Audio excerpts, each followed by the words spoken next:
Bridgeside Canine. I need a haircut. Whoo, looking kind of long. All right, check it out. I got to get up to North Michigan tomorrow.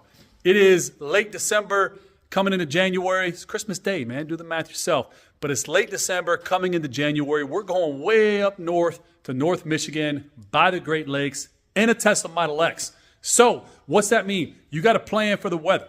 All right. First big misnomer, disclaimer, right?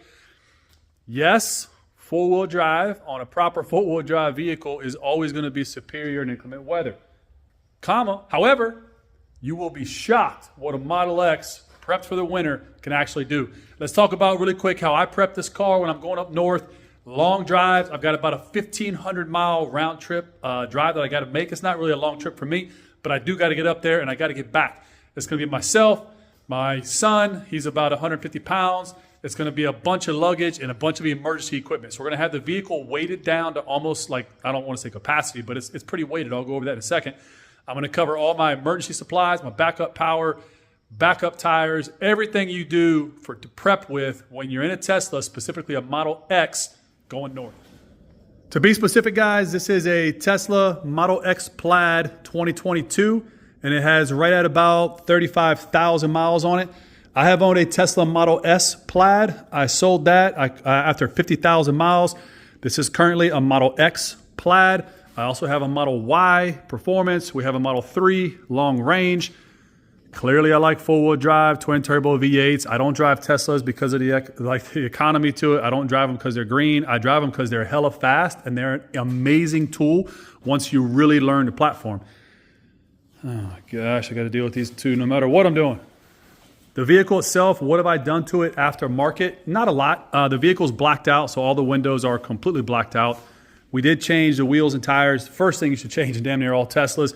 These are Martian wheels with Michelin Pilot all-season 4S tires. So 20-inch rims in the front, 20-inch rims in the back. They are aftermarket wheels and tires, but it's given us a whole lot more traction than the factory summer tires that come on it. These are really highly rated all seasons. I would have went with all weather. I'll go over the chains in just a minute, but these are really good for what we have. Decreasing the size of the wheel from a 22 to a 20 dramatically helps in range, but it also just helps in like ease of the car. It's just less energy required to move the vehicle. So outside of window tint, changing over to Martian wheels, 20s with Michelin Pilot 4S. I'm sorry, I'm watching this chaos and zooming around me while I'm trying to video. And the car itself is just a Model S Plaid, basic interior with a yoke. Nothing special. So let's go over how we prep this for winter travel. First thing to do, guys, if you're going to travel anywhere outside of the just basic anywhere, but to get a better ride, better economic value out of the vehicle, change the wheels and tires almost immediately. Go with a very lightweight, smaller diameter, whatever you can put on the brakes. For the Plaid, you can actually get 19s, and I actually have some 19 snow tires on the way. They just haven't arrived yet, but you can actually get 19s on there. Next, while you're traveling on the road, guys, plan for every single charging issue possible. So at all times, I keep a 50-foot extension cord, heavy gauge. I keep a primary backup charger. Go over all this here in just a second. I keep a whole box of completely unopened, brand new Tesla chargers and adapters. I have seen those chargers go out, stop working. So I always have a brand new box with new 110, new 220, new 220. All that's right there at all times because, again, I have seen these Tesla chargers go. So we have backup, boom. We have primary, boom. We have Go Treads. Let's talk about some Go Treads and what Go Treads do. Go Treads are good stuff. So Go Treads are kind of like the Max Tracks. In my opinion, they're better. Why are they better? Because they're very, very usable. So Go Treads. Look at those bad boys. They weigh literally almost nothing. They're almost 5 feet long. They're flexible, and they're just about unbreakable. Guys, they use these on fire trucks and school buses, so clearly they work. So what you do is, if it was actually stuck, you just go like that. And what's cool about these that's a little bit different from the solid ones, the ones you can kind of dig with, is that if it's on uneven terrain, these things are awesome. Because if you got big roots and rocks underneath, whatever, they'll still lay over it, and they'll still work. So if you're stuck, Put those Go treads under your tires, and voila. So it's a really good tool to have for a Tesla. It's a good tool to have for any vehicle. They pack up small, they weigh nothing. But if you're gonna be going up north where you can have a flash snowstorm at any point in time and you never really know what you're gonna get into, having a set of Go treads are very, very important. All right, some other ones if you get a small puncture. Tesla, these are both Tesla branded tire inflators and quick fill, like the fix-a-flat shit, but it's proprietary from Tesla. I have a primary one, I have a backup one. I carry two of every damn thing I'm on the road. This is a jump box for like a civilian car, an ICE car. It's a pretty powerful. It'll jump a diesel, it'll jump a truck, a V8, makes no difference.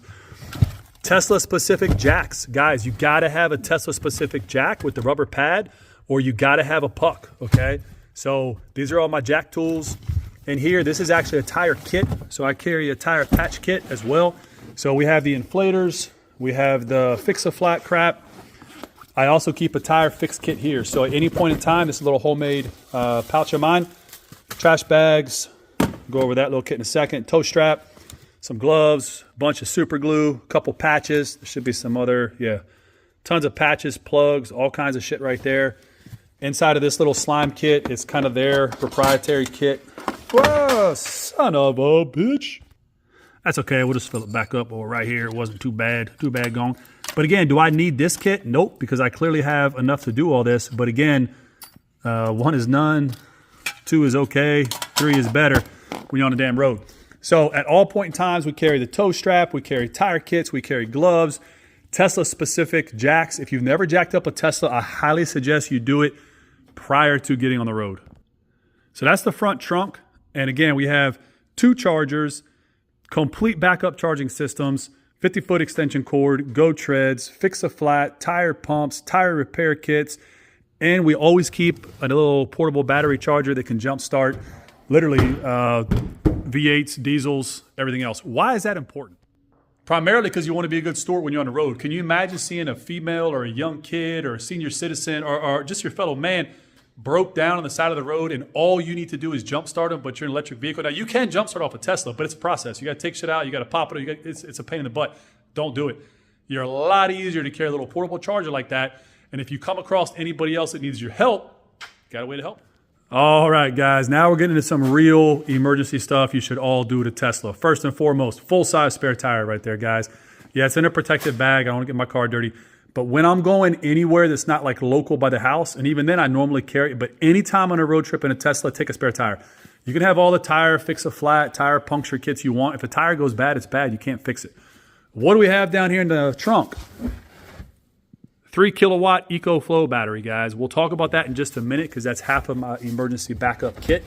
But it fits right down there in the trunk. Spare tire fits right there. And you still got a ton of room if you wanted to put, I don't know, 3 or 4 suitcases. I mean, a lot. Boom! Don't get it twisted, boys and girls. That sticker right there means everything. And coming around to the side, this is the main EcoFlow battery. So again, we have 3.5 kilowatts in a battery right there. And we have 3.5 kilowatts back there in the trunk. And then, boys and girls, check this out. Behind our seats right here, we have EcoFlow's 800 kilowatt solar panel that folds in and tucks right behind that seat in the Model X. What in the world we got going on? Let's talk about it. So I've done it before and I've proven it, and it's on a lot of other videos. You can see it for a lot of other people, but this is the thing. I have at any one time a little bit over 7, about 7.5, but just use 7 for a round number. 7 kilowatts of emergency power outside of what the car has. You can easily get 3 miles a gallon or 3 miles a percentage in a Model X if you're driving slow, right? So obviously in an emergency situation, vehicle runs completely dry, shuts itself off. I can dump 7 kilowatts of energy back in the batteries off those 2 EcoFlows. Worst case scenario, that gets me 21 miles at 3 miles a percentage, or 3 miles a kilowatt. But if I'm going slow, like 30, I could probably get 4 to 4.5 miles a kilowatt and push that a little bit farther. Now, why do I have the solar panels? Again, crazy, wild, unpredictable situation that you couldn't make up in your wildest dreams. That shit can happen, right? Those 800 kilowatt solar panels will absolutely fill up those 3 kilowatt and 3 kilowatt energy banks, which will absolutely power the car, and you can do it all in real time. So if you have full sunlight up, you can literally solar panels out, batteries up, plug it in the car, and it's just dumping. It's just dumping, just like being plugged into a house outlet. So Is it an ideal backup? No. Can it get you out of a really bad spot really quickly? Absolutely. Are you ever really more than 21 miles? Like, I know my trip. I know my route, right? I know what's going on. So I'm going to have everything pre-planned and good to go, but it's just a good source. How else can you use batteries like that in a Tesla? You can run an independent heater. 7 kilowatts could run a heater in that car for probably like 5 days. I don't know. It'd be a long ass time though. So cell phones, laptops, cameras, I have all that shit in the car. When I charge that stuff, I prefer to charge it off those batteries. Just another tool, another option. Now, people may say, well, you got all that stuff, man. You don't have any room in the car. What are you talking about? I got 4 full seats wide open, right? And that's with all that emergency equipment, spare tires, 7 kilowatts of batteries. Yes, one is between the seats right there, but who cares? I'm 6'4", 215 pounds. I can easily sit here with absolutely no problem. And last but not least, guys, the chains. So I've obviously upgraded over the factory tires. The factory tires are summer tires. They're great, but they're 22s and they're summer. They're low pro, horrible for road trips or horrible for really just driving. These are 20-inch Martian wheels with Michelin Pilot 4S all-season tires. And then what I do before each trip is I put my chains on and off, man. These chains are super easy to get on. They're super easy to get off. They work great. But you always want to really, like, before, if you haven't put them on, I'd put your chains on the start of every snow season just to make sure everything's good. I put chains on a lot of vehicles. Doing this at 2 o'clock in the morning with snow on the ground is very challenging if you don't know what you're doing. So a quick little test run prior to a long trip is really, really, really important to get yourself acclimated on how everything works again. But I'm telling you right now, Model X and its lifted position, the all-wheel drive system is ridiculously awesome already. All-wheel drive on a Model on a Model X with decent all-season, all-weather or snow tires. And I actually have snow tires coming for this car. But with chains, this thing is unstoppable. I mean, it will power through whatever. So I wish I had my snow tires here for this trip. I don't, but have no doubt because there'll be other trips coming in the wintertime and we will put those snow tires to real test. I'll take some road trips way up north just to test out those snow tires. But that's it, man. Traveling in a Model X, going up north from DC to northern Michigan, and literally on like January 1, it's cold. You have no idea what that lake snow effect happens up there. You have no idea when the rain turns to snow, or rain turns to ice, rain turns to snow. Snow's not going to happen. It blows in. I mean, it's wild. So see how it does.